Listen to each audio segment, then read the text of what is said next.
Obrigado, foi tudo. Metrópole Entrevista. Agora sim, finalmente a gente conversa com Marcos Badaral, que vive na Romênia. Ele é mestrando em política, economia europeia, é um brasileiro vivendo por lá. Oi, Marcos, tudo bem? Boa tarde. Oi, tudo bem? Boa tarde. Como é que vocês estão? Tudo ótimo, na medida do possível, claro, observando essas movimentações. Eu já queria que você começasse, então, falando um pouquinho da sua história. Como é que se deu a sua saída do Brasil, ida para a Romênia, é o seu primeiro ponto, a sua primeira parada aí? Fala um pouquinho dessa trajetória. Então, como já foi falado, eu me chamo Marcos Badaral. Eu sou pernambucano, sou natural do interior de Pernambuco, mas morava em Recife anteriormente. E eu vim para cá, para a Romênia, faz mais ou menos uns 3 anos, por aí, vamos dizer assim. E eu vim para cá com a bolsa do Ministério das Relações Exteriores da Romênia. O governo da Romênia, né, oferece uma bolsa de estudos para estudantes internacionais. E eu fui um dos 85 aprovados no mundo, ou seja, são 85 vagas. E eu vim para cá estudar política e economia europeia, como já foi mencionado. E a Romênia foi, sim, o meu primeiro ponto de, assim, como eu posso dizer assim, de referência mesmo, objetivo, porque eu sou metade romeno, então para mim foi perfeito, né? Porque eu juntei o útil com o agradável, vim para cá e já tinha família aqui, então foi isso a minha vinda. E atualmente a gente tem a representação do meu instituto aqui, né? O meu instituto foi criado em 2017 ainda no Brasil, que é um instituto de pesquisa científica, o IDRIS, né, Instituto de Desenvolvimento de Pesquisas e Estudos Científicos, e aí a gente resolveu abrir uma representação do IDRIS aqui na Romênia e a gente trabalha com isso aqui hoje também. E atualmente uma das atividades que você faz é esse trabalho voltado a ajudar refugiados vindos da Ucrânia para a Romênia. Fala um pouquinho sobre como que começou isso, assim, quando vocês se deram conta que de fato precisariam fazer esse trabalho, que não era ali só um alarme falso. E como é que vocês começaram a fazer isso na prática? Então, os projetos humanitários do IDRIS, né, do Instituto da gente, são, como é que eu posso dizer, não é só a Ucrânia, ou seja, a gente também está em outros países, como Venezuela, como Afeganistão, né, como também a gente tem pesquisas também no Iêmen, né, e outros países também que sofrem com questões humanitárias e que a gente está ali pesquisando, a gente ajuda, né, e tem esses projetos. O da Ucrânia em si foi a própria comissão daqui da Romênia, né, a própria representação que resolveu criar a Comissão dos Assuntos do IDRIS na Ucrânia. Comissões aqui do Instituto, que a gente fala, geralmente esses grupos mesmo de pesquisadores que se dedicam a ajudar, né, ou seja, criar projetos humanitários e sociais. A gente também tem números no Brasil também, até porque é a sede, né, da instituição. E foi mais ou menos uma semana e meia atrás que a gente começou a criar o projeto, né? Me convidaram a ser diretor, eu sou já presidente do Instituto, mas me convidaram também a ser diretor da comissão, né, na Ucrânia, e aí a gente começou a fazer esse trabalho voluntário. Né? A gente oferece ajuda às pessoas que vêm para cá, independentemente da cidadania da pessoa, né? Pode ser brasileiro, ucraniano, romeno, chinês, qualquer cidadania a gente está oferecendo suporte. Marcos, boa tarde. James Martins falando agora. Um aspecto fundamental desta guerra é econômico. Né? Hoje, o presidente russo Vladimir Putin acusou os Estados Unidos de guerra econômica, entre aspas, e a gente sabe que grande parte do poder de pressão que a Rússia exerce sobre a OTAN e sobre o resto do mundo é pela dependência que a Europa tem do gás russo. Queria que você fizesse uma análise assim dessa situação, do fator econômico nesse conflito atual.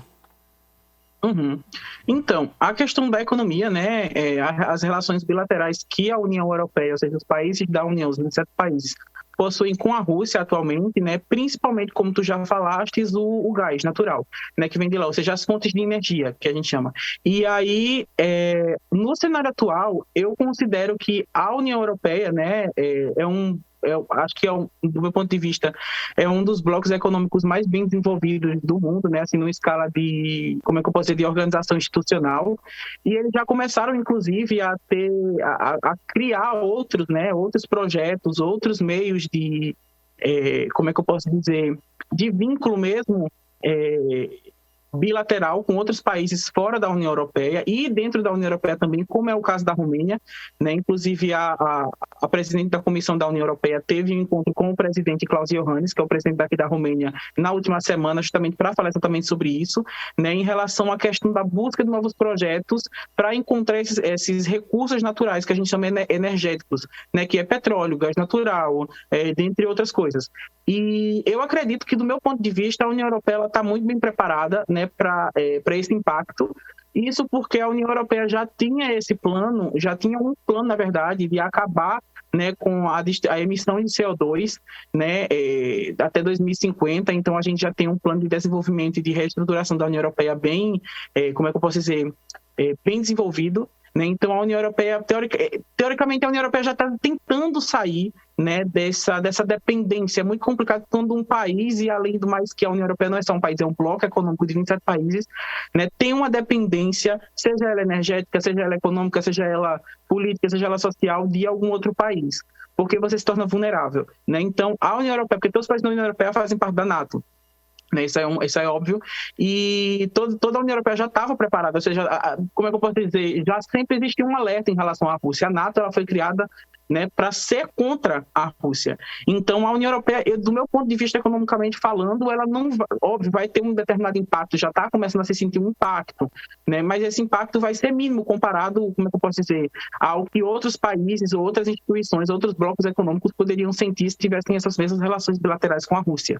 Né? Óbvio que agora, no primeiro momento, não tem como você se direcionar para todos os setores. Né? É guerra na Ucrânia, ou seja, crise política, é relação diplomática com a Rússia e com a Ucrânia, é o setor econômico, né, ficando instável. Então, tipo assim, são várias coisas ao mesmo tempo que estão acontecendo, né, que, como é que eu posso dizer, às vezes desestabilizam um pouco mesmo a situação econômica. Em relação aos Estados Unidos, né, e as sanções que, como você falou, que já vêm sendo impostas pela Rússia, do meu ponto de vista, eu acho que têm sido bem colocadas, obviamente, né, o que Putin vem fazendo feito é um genocídio, é uma guerra, né? Tipo assim, ele que incitou a guerra. Então, assim, é a forma como os outros países eles podem ajudar a Ucrânia de certa forma, né? É justamente sancionando economicamente a Rússia para que eles literalmente parem. A Rússia já estava com um déficit econômico muito grande, também um déficit militar, né, nos últimos anos. Então, tipo assim, eles estão sofrendo bastante com essas sanções.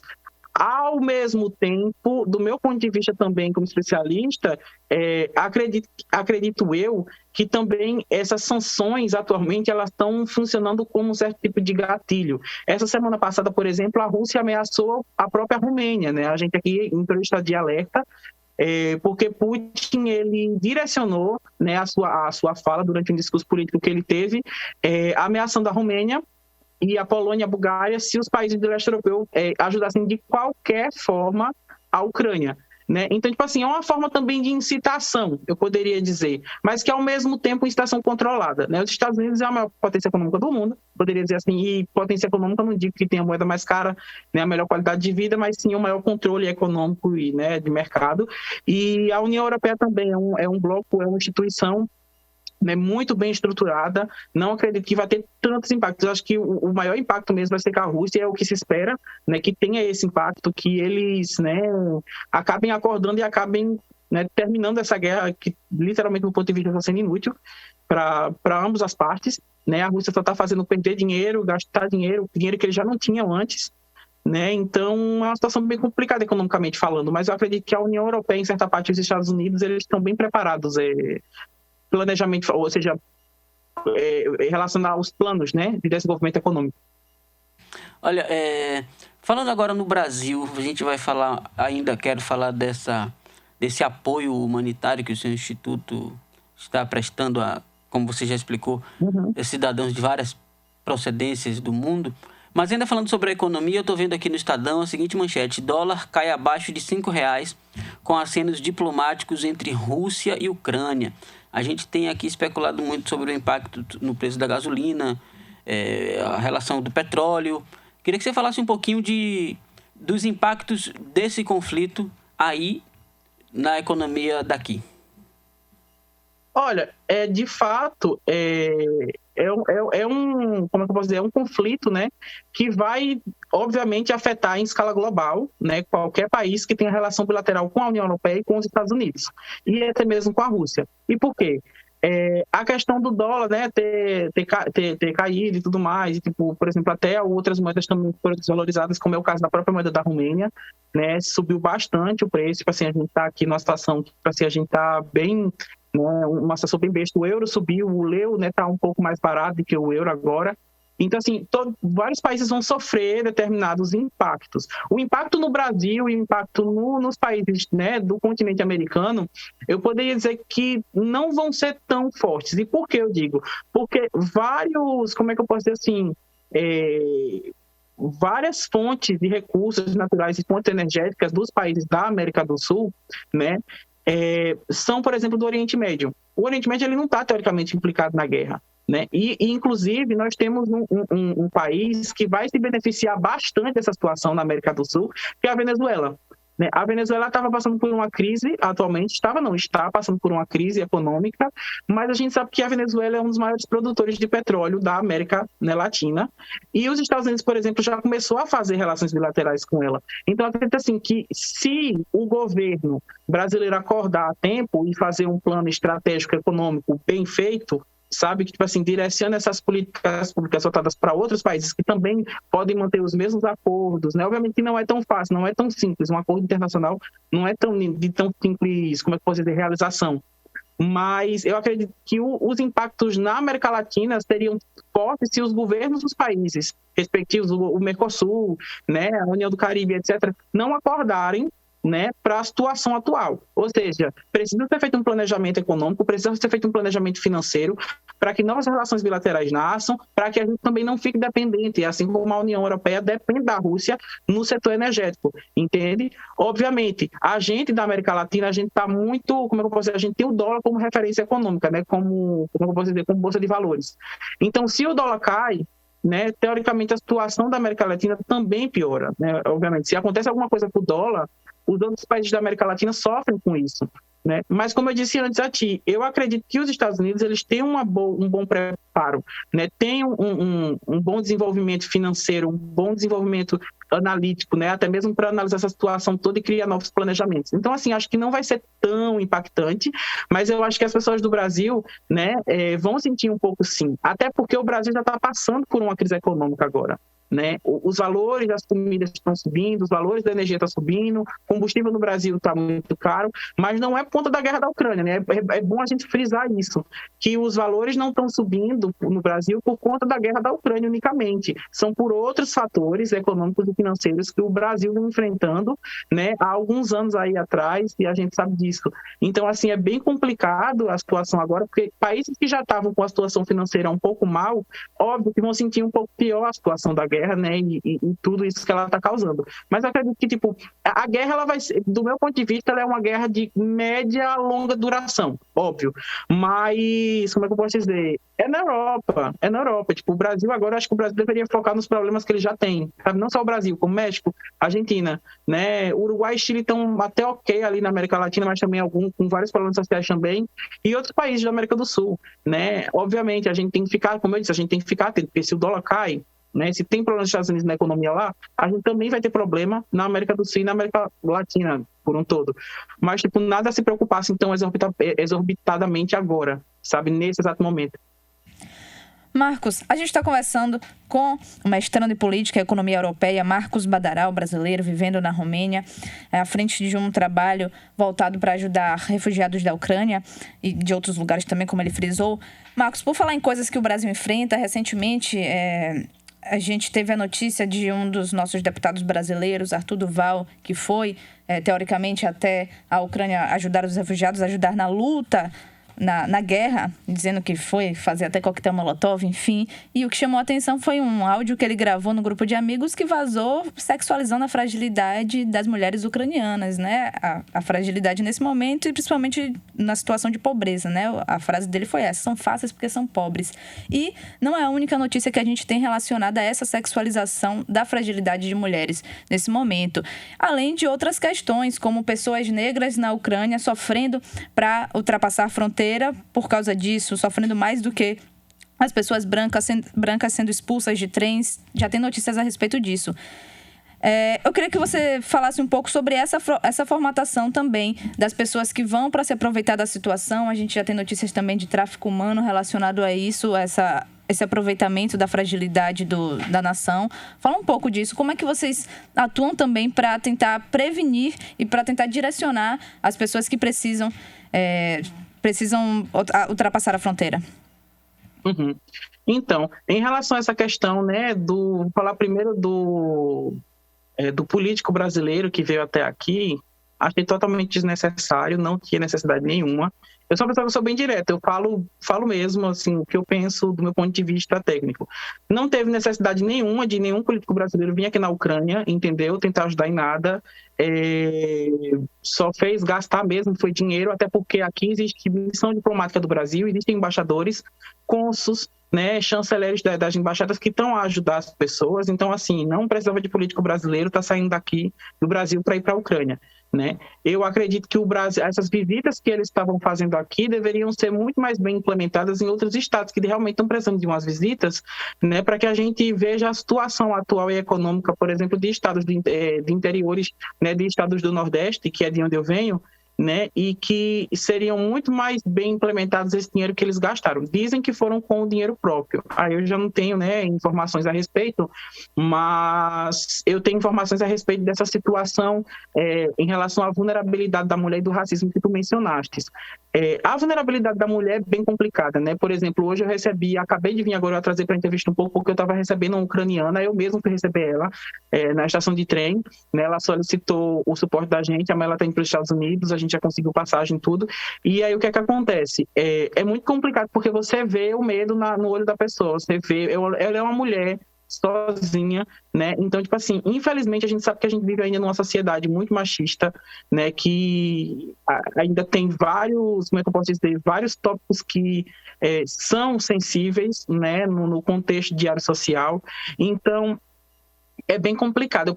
Eu não sou mulher, então eu não tenho nem propriedade para tentar explicar o que uma mulher sente nessa situação, né? Mas pelo que eu tenho visto é que sim, diversas pessoas têm se aproveitado, né, tipo, dessas situações para, como é que eu posso dizer, barbarizar mesmo, sabe? Tipo assim, fazer, né, como é que eu posso dizer, cenas de agressão sexual, como é que eu posso dizer, abusar das mulheres, né, tanto psicologicamente, fisicamente, quanto moralmente falando. Tem também essa questão do tráfico humano que você falou, que já é bem presente aqui no leste europeu, né? Então, assim, com essa situação da guerra se intensificou muito, a gente até tem algumas pessoas que realmente eu digo que não tem noção. A gente recebe algumas ligações de pessoas que perguntam assim, olha, vocês podem ajudar a gente a adotar a criança? Tipo assim, é super antiético você pedir para adotar uma criança durante o período de guerra, né? E as pessoas, elas não querem saber, tipo assim, elas, né, obviamente, pessoas assim, a gente tem uma tática especial, como eu já disse, a gente também já trabalha em casos como Afeganistão, né, e outros casos mais um tanto quanto perigosos, e a gente já tem algumas táticas, né, para identificar essas pessoas. Primeiramente, por exemplo, pessoas que pedem asilo ao Instituto, né, que no caso não asilo, mas refúgio, né, por exemplo, 1, 2, 3 dias, uma semana, qualquer que seja, a gente avalia todo o histórico da pessoa, a gente pede os documentos, o número de passaporte ou o número de residência, a gente entra em contato com as autoridades responsáveis do país respectivo, a gente avalia, né, a pessoa de várias formas, de inúmeras formas, antes dela chegar na casa do anfitrião, e a mesma coisa a gente faz com o anfitrião. E por quê? Existem essas situações, né, tipo, que a pessoa ela se utiliza da vulnerabilidade da outra pessoa, né, para fazer mal mesmo, sabe? Tipo assim, para agredir, né, seja de qualquer forma de agressão essa pessoa. Em relação à questão do racismo, é muito complicado. A gente também tem recebido vários telefonemas de pessoas indianos, árabes, africanos que estavam morando lá e que, tipo assim, simplesmente não puderam entrar no trem, não puderam passar pela borda. Geralmente eles dizem que, não, porque a gente está dando prioridade aos ucranianos, porque não tem mais vaga no trem, você não vai poder entrar. Então, tipo assim, a gente vê, né, às vezes só proferem falas racistas em ucranianos. A gente até se surpreendeu com o caso que a gente teve, que foi de um indiano que ligou pra gente chorando, né, porque ele não fala bem ucraniano, mas ele entendeu o que a galera lá falou, e ele ligou pra gente chorando: olha, estão falando isso aqui comigo, eu tô com medo de não poder passar, né. A gente teve que contactar outros brasileiros, teve que contactar, né, um outro grupo de apoio para tentar tirar esse menino de carro, porque realmente é uma situação muito vulnerável, né. Então é bem complicado mesmo a situação do racismo. E é como eu disse, eu fico até assim para falar, porque eu sou branco, eu sou homem, então, tipo assim, eu nem sei, né, o que é sofrer racismo, eu nem sei o que é uma mulher sofrer, né, violência sexual só por ser mulher, ou sofrer machismo, né, de algum homem, sabe? Então é bem complicada a situação. Então eu acredito que todo cuidado é muito pouco, né, para todo mundo que está aí escutando agora, todo cuidado é pouco. Se tiver algum conhecido na guerra, né, realmente entre em contato com apenas instituições. Hoje mesmo teve uma solicitação para a gente, né, que eu não vou citar o nome de quem solicitou, mas uma pessoa que falou para a gente, denunciando que uma pessoa tinha 50 pessoas tinham entrado no ônibus indo para a Alemanha e cobraram 50 euros de cada pessoa e simplesmente deixaram as pessoas no meio da estrada aqui na Romênia, e a gente não sabe onde é que tá essa galera. Então, assim, é estelionato, né? Roubaram as pessoas, pessoas em situação de vulnerabilidade, refugiados que não estão no país deles, não falam a língua, né? Então, é muito complicado.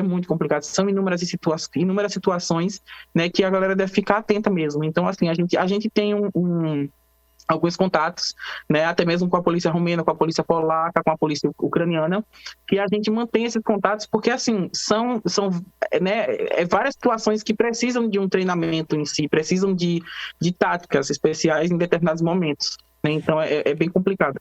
Marcos, muito obrigada por essa conversa, sucesso nesse trabalho que você vem fazendo, você e sua equipe. Obrigada novamente, uma boa noite. Nada, a gente agradece. Tchau, tchau. Tchau. Marcos Badaral, brasileiro vivendo na Romênia, mestrando em política e economia europeia.